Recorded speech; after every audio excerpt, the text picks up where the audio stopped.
મોરબી જિલ્લામાં જોરદાર વરસાદ વરસ્યો છે ત્યારે મોરબી કચ્છ હાઈવે ઉપર 3 લોકો ફસાઈ ચૂક્યા છે અને આ ત્રણેયને બચાવવા માટે હેલિકોપ્ટરની મદદ લેવામાં આવશે। ટૂંક સમયમાં હેલિકોપ્ટર મોરબી માટે રવાના થશે। મોરબી કચ્છ હાઈવે ઉપર ટ્રક પર ફસાયા છે 2 લોકો જે વચ્ચોવચ્ચ હાઈવે ઉપર ફસાઈ ચૂક્યા છે કારણ કે મચ્છુ નદીના પાણી હાઈવે ઉપર ફરી વળ્યા છે જેના પરિણામે ટ્રકમાં સવાર 2 લોકો ટ્રકની છત પર ચડી ગયા અને આ બંને લોકો હાલમાં ત્યાં ફસાયેલા છે। હેલિકોપ્ટરની મદદથી આ બંનેનું રેસ્ક્યુ કરવામાં આવશે। થોડી જ વારમાં હેલિકોપ્ટર રેસ્ક્યુ માટે ત્યાં પહોંચશે અને આ ત્રણેયને બચાવવા માટે રેસ્ક્યુ કરવામાં આવશે। મોરબી કચ્છ હાઈવે ઉપર આ રીતની ઘટના બની છે। 3 લોકોને બચાવવા માટે હેલિકોપ્ટરની મદદ લેવામાં આવશે। ટૂંક સમયમાં મોરબી માટે હેલિકોપ્ટર રવાના થશે। મચ્છુ નદીના પાણી હાઈવે ઉપર ફરી વળ્યા છે જેના પરિણામે આ ત્રણેય લોકો ત્યાં ફસાયા હોવાની જાણકારી મળી રહી છે। ધોધમાર વરસાદને પરિણામે મચ્છુ નદી તોફાની બની છે અને આ નદીના પાણી તમામ રસ્તાઓ પર, કોઝવે ઉપર અને હાઈવે ઉપર પણ ફરી વળ્યા છે જેના પરિણામે લોકોને બચાવ કરવાની ફરજ પડી છે। ટ્રકમાં નીકળેલા લોકો ત્યાં ફસાઈ ચૂક્યા છે અને આ 3 લોકો જે ફસાઈ ચૂક્યા છે તેમને બહાર કાઢવા માટે હવે હેલિકોપ્ટરની મદદ લેવામાં આવશે। ફાયરના જવાનો પણ ત્યાં તૈનાત છે। દોરડાની મદદથી રેસ્ક્યુનો પણ પ્રયાસ કરવામાં આવ્યો હતો પરંતુ રેસ્ક્યુ ઓપરેશન દોરડાથી અશક્ય લાગતા હવે હેલિકોપ્ટરની મદદ લેવામાં આવશે। મોરબીમાં મચ્છુ નદી તોફાની બની છે। મચ્છુના પાણી ચારે તરફ ફરી વળ્યા છે, દ્રશ્યમાં જોઈ શકાય છે અને જે લોકો ફસાયા છે તેમને બચાવવા માટે હવે હેલિકોપ્ટરની મદદ લેવામાં આવશે। ખૂબ દૂર પાણીની વચ્ચોવચ્ચ 3 લોકો ફસાઈ ચૂક્યા છે જેને બચાવવા માટેની કામગીરી કરવામાં આવશે। હેલિકોપ્ટર મારફતે આ તમામનું રેસ્ક્યુ કરવામાં આવશે। જોકે સામે લોકોએ પણ સતર્કતા રાખવી એટલી જ જરૂરી છે। સમગ્ર રાજ્યમાં જ્યારે ધોધમાર વરસાદ વરસી રહ્યો છે ત્યારે આવી રીતે બેદરકારી વાપરીને પાણીની વચ્ચે ન જવા માટેની વારંવાર પ્રશાસન પણ અપીલ કરી રહ્યું છે। ત્યારે વહેતા પ્રવાહમાં જ્યારે પણ આ લોકો જાય છે ત્યારે ફસાઈ જતા આ પ્રકારની ઘટનાઓ બનતી હોય છે।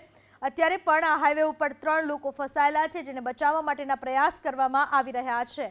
હાઈવે ઉપર આ તમામ લોકો જે ફસાયેલા છે તેમનું રેસ્ક્યુ કરવાનો પ્રયાસ કરાઈ રહ્યો છે। મોરબી કચ્છ હાઈવેના દ્રશ્યો છે જ્યાં આ લોકો ફસાયેલા છે તેને બચાવવા માટે હેલિકોપ્ટરની મદદ લેવામાં આવશે।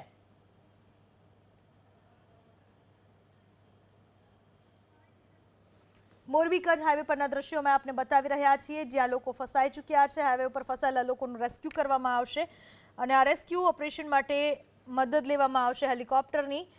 દ્રશ્યોમાં સ્પષ્ટપણે જોઈ શકાય છે હવામાન વિભાગે હજુ પણ વરસાદની આગાહી કરી છે। હજુ પણ ભારે વરસાદ વરસશે। વરસાદને પરિણામે મોરબીમાં મચ્છુ નદી 2 કાંઠે વહેતી થઈ છે।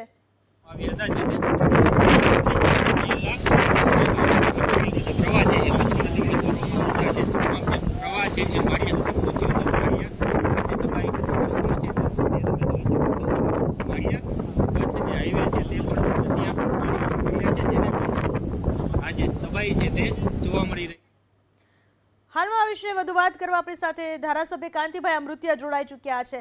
કાંતિભાઈ, મોરબીમાં જે અત્યારે સ્થિતિ ઊભી થઈ છે, મચ્છુ નદીના પાણી ચારે બાજુ ફરી વળ્યા, શું સ્થિતિ છે અત્યારે મોરબીમાં અને પ્રશાસન અત્યારે શું કામગીરી કરી રહ્યું છે? કાંતિભાઈ। હેલો, હા કાંતિભાઈ।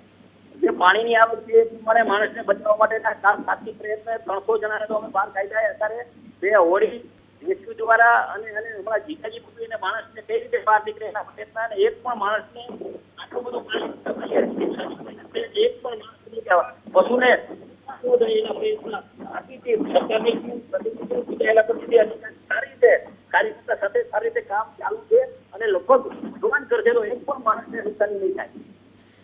કાંતિભાઈ, આભાર આપનો અમારી સાથે વાત કરવા બદલ। તો આપણે જોઈ શકીએ છીએ કે વરસાદની સાથે પવનનું જોર પણ એટલું જ છે અને એટલા માટે જ અમારા સંવાદદાતા કે પછી ધારાસભ્યો કોઈનો અવાજ પણ આપણા સુધી પહોંચી નથી રહ્યો કારણ કે જ્યાં હાઈવે ઉપર પાણી ફરી વળ્યા છે ત્યાં પવનનો વેગ પણ એટલો જ જોવા મળી રહ્યો છે। પ્રચંડ પ્રવાહ પાણીનો અને સાથે જ પવનનું જોર, એની વચ્ચે રેસ્ક્યુ કરવામાં આવી રહ્યું છે। ફાયરના જવાનો ખડે પગે છે, તૈનાત છે। એનડીઆરએફની ટીમ રેસ્ક્યુ માટે તૈનાત છે અને 300થી વધુ લોકોને ત્યાંથી સલામત સ્થળે ખસેડવામાં પણ આવ્યા। આ પ્રકારની વાત કાંતિભાઈ અમૃતિયાએ પણ કરી છે।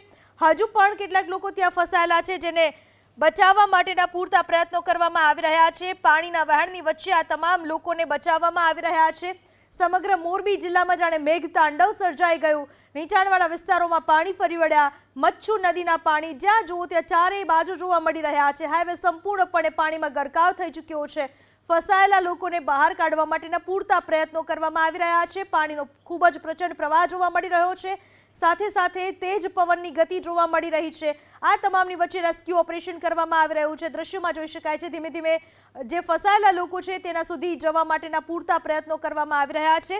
લોકોનું રેસ્ક્યુ કરવામાં આવી રહ્યું છે। જે પણ લોકો ત્યાં ફસાયેલા છે તેને બહાર કાઢવામાં પૂરા પ્રયત્નો કરવામાં આવી રહ્યા છે। આજે આપ જો કે લગભગ કાલ રાતનું પાણી જે જોયું એના આધારે રાતે પાંચસો ગામના લોકોને ઘણું બધું સ્થળાંતર કરતા ગયા। અત્યારે જે તકલીફ છે આ બોટમાંથી જો માણસો આવે ત્યાં પાંચસો ગામ થાય છે કઈ રીતે કુદરતની મહેરબાની અને ભગવાનની મહેરબાની એક પણ માણસને નુકસાન નહીં। આજે પાણી જેવું કેટલું બધું પાણી દરિયામાં જાય છે છતાં માણસોને બહાર કાઢ્યા જે ગામ છે પાંચસો ગામમાં એમાં સારા મકાન ઉપર જે ગામના આગેવાનો જે છે અને કોઈ તકલીફ ન પડે એવા આધારે પ્રયત્નો ચાલુ છે।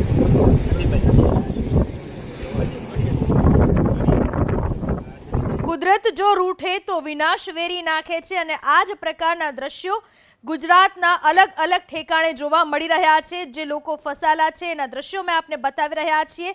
બરાબર પાણીની વચ્ચે કેટલાક લોકો ફસાઈ ચૂક્યા છે અને તેને બચાવવા માટેના પૂરતા પ્રયાસો કરવામાં આવી રહ્યા છે। બચાવ ટુકડી કામ પર લાગી ચૂકી છે અને અન્ય લોકોને જે પાણીની વચ્ચોવચ ફસાયેલા છે ત્યાં દોરડાથી પહોંચવું અશક્ય લાગતા હેલિકોપ્ટરની પણ મદદ લેવામાં આવશે।